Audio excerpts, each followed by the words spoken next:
Okay. So now, I know you're thinking, I'm looking at your face. Yeah, because I'm going. You're doing something here. If a curse has to be spoken, then you have to think about where was it spoken as to the reason why I'm walking it out now. Well, if you're walking it out now, either A, it started generations ago, or B, it's what's being continually spoken that those who are coming behind you have a tendency to gravitate to. Case in point, you're going to be just like your father. I don't know him. But they do. And because they do, they know the tendencies. So what they do is they speak over you. This is some good stuff. Wow. They speak over you. Come on. The qualifications or the experiences that they had with who you don't know. You would never walk in the fullness of it if it's never been identified as it. You know how badly I want to scream stop? but I forgot we were live. I totally forgot we were live. All right, so really quick, guys, just to let you know, I have conversation with this man every day. Yeah. And we get into a deep conversation. It could be something silly as I'll call him like, yo, what's up, man? What's going on? What you up to? And from there, am I lying? No. We could go into politics. We can go into God. It doesn't matter. And it gets so deep. And half the time I forget to record it because I like to record it. He also has a podcast. Give them your information, brother. I am working on perfecting it, but Fridays at 5 a.m., Kingdom Life Ministries, When Men Pray, 5 a.m. Central Standard Time. Yeah, I have to get that number. You can post that number. Oh no, I'll post all the information. Yeah. But we do it again on Mondays, but not for men only. But on Mondays we do it for everybody. You can call in at 12 noon. And you know what? And we call that Body Life. I keep saying I gotta call in for Body Life because every Friday, guys, I'm on. This last Friday, I woke up a little late. Excuse me. But and I try to record it, and so we can post it on both our podcasts and YouTube pages. But yeah, getting back to it, it could be something simple. Mm-hmm. And I have to scream, stop. We both start laughing because it's like, oh Lord, I'm not recording it. Yeah. So, yeah. And this is a situation. I want to scream stop so bad, but I forgot. We're recording, so it works. Yeah. So, but if you think about that, and what is required of fathers to do when their babies come into the world, what do? They speak over their child. Sure. The first thing, this is daddy's little baby. Daddy's little man. He's gonna grow up and be da-da-da-da-da-da-da-da. Oh, this is dad's little princess. She's gonna grow up to be da-da-da-da-da-da-da. And before you know it, you as a father, you're speaking over your child. You're speaking what your desires are, right? You're speaking what you would love to see happen, right? And when a father speaks over his children, he speaks the identity and the success of that child. You speak it directly into their spirit. Well, then what happens if there's a negative situation going on, right? How do I speak positive if all I've ever done was negative? And that is something that is a topic for discussion because I have friends and I have family members that anytime you ever talk to them, it begins with positivity. Rolls over into something. Rolls over. And it stays there. Almost to the point where you really don't want to speak to them because it's like, no, seriously, man. It's like every time I talk to them, you get off the phone and you feel drained. Yeah. So, in light of what you just said, I would say that, let me very, it's better to leave you a scripture because I'm gonna do that. I would have to do that to be sound. Oh, guys, I'm sorry. You know what? We just started talking like we always do.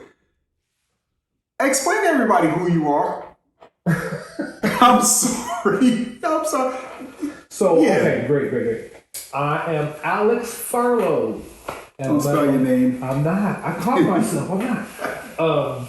I am new to the Houston, Texas area. Okay. And where are you from? I'm originally, let's just go back to the origin of my existence. I'm originally from Camden, Arkansas. We did a little hunt frogs. Then we just joke about that. Then we just crack jokes about that. The freshest water ever drink comes from Arkansas. Y'all have water? Stop. No, I'm just playing. See, and catfish. Here it is. So I was born in Camden, Arkansas, and from there I moved.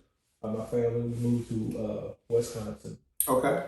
And we spent some time in Milwaukee, Wisconsin, racing area between the two cities. So you were a Badger for a little bit. That's where the Badgers were. From Wisconsin, we came down to Kansas City. Started in Leavenworth, then into Kansas City, Kansas, then off into Kansas City, Missouri. Okay. And so I stayed there for the majority of the latter part of my life. Got married there, had my children there, right? 2015, I moved to Detroit, Michigan. That's where my wife was originally from. And so Lord told me, you're going here. We spent 3 years there, and he said, after 3 years, you come to Houston. So we stayed 3 years in Michigan and came down here to Houston. Been here ever since. So it's been 5 years we've been here. Kingdom Life Ministries was birthed in Kansas City. I was about to say. I said you better start talking about it. Well, I'm going to blurt it out. So KLM started in I want to say 2011 was when God gave me that. Okay. Kingdom Life Ministries. It started off with video, what I call it, video shoots, which were supposed to be video devotions. And I was doing it on YouTube. Video shoots. That's what I called it. And I would wake up every morning and do 5 minutes of something that God would give me. And I would post it on my YouTube channel. And I would do all that back then. Yeah, started real good, then I stopped. Started to stop. That's a generational curse. I'm talking about that. Went on in ministry, whatever, continued on. And been going back and forth. So now we're just into it now, full-fledged. The Lord said it's going to be here in Texas where the actual ministry really begins to take off. And that's kind of what it's been doing. So we're establishing video presence first with online and stuff, and then we're looking into venturing out into some more what I want to call it, brick and mortar type stuff in the up and coming future. So maybe this summer I'm trying to buy a tent, do some tent revival stuff and do some. That's cool. Some stuff on, some church without walls type stuff. Count us in. You know it is. And then, and whatever God does next. So you'll see. I'm out here. As long as you want to ride with me, go rock it. That's how I go. Brother, we go back like spinal cords. I've always wanted to say that. This is spinal cord. I've always wanted to say that. I've always wanted to say that. But listen. Yeah. So there's something you just brought up, which is really good. And you know what? I want to say there for a minute. Sorry. The generational curse of stopping and starting. Do you know I have started this podcast 4 times and kept stopping. And I think a lot of it had to do with the fear. Okay, fear of what? Well, one of the things, and I can't believe I'm admitting this on camera, but I've had, so I suffer from multiple sclerosis. Okay. So long story short, in case you guys who doesn't know, multiple sclerosis is pretty much, I'm going to sum it up, your body fighting itself. So my body thinks I'm a big virus. It has taken effect on certain parts of my body. It makes me very tired. Energy is gone. My limbs and my muscles, it's not that they do their own thing, but they don't function quite like they used to. Mm-hmm. So one of the factors is with MS, the biggest thing with MS is it's a nerve. It fights your. It's again your body fighting itself, but it affects your nerves. Okay.